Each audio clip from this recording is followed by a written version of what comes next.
Hello friends, welcome to silver line YouTube channel.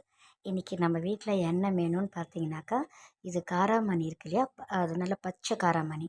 அது நல்லா பிஞ்சாக கிடச்சிது.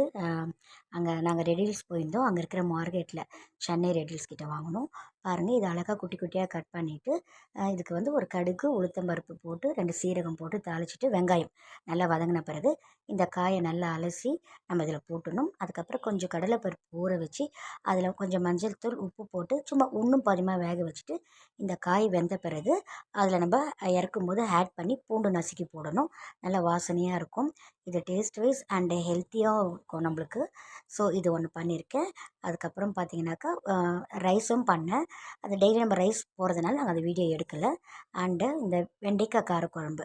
இந்த வெண்டைக்காய் காரக்குழம்புக்கு இந்த காராமணி கடலப்பருப்பு தேங்காய் பொரியல் ரொம்ப நல்லாயிருக்கும் காம்பினேஷன்.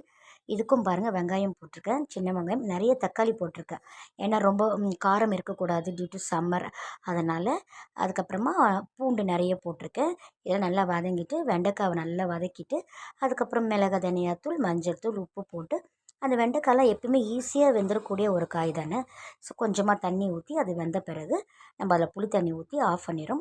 அண்டு கருணக்கிழங்கு கொஞ்சம் இருந்தது, அதை வேஸ்ட் பண்ண வேணாம்னு சொல்லிட்டு இதையும் வெங்காயம், தக்காளி, பூண்டு, இஞ்சி பூண்டு நான் நசுக்கி போடணும்.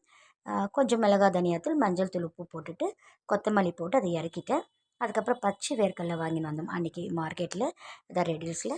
அது நல்லாவே அப்படியே தோட்டத்துக்காய் எங்குவாங்களே, அப்படியே களிமண் பூமி மாதிரி அதை நல்லா வாஷ் பண்ணிவிட்டு அதுக்கப்புறம் தண்ணி நல்லா பாயில் பண்ண பிறகு கொஞ்சம் சால்ட் ஆட் பண்ணிவிட்டு இதை குக்கர்லலாம் நாங்கள் வேக வைக்கல, இதே மாதிரி பாத்திரம் ஒரு 10 மினிட்ஸ் அவ்வளோதான்.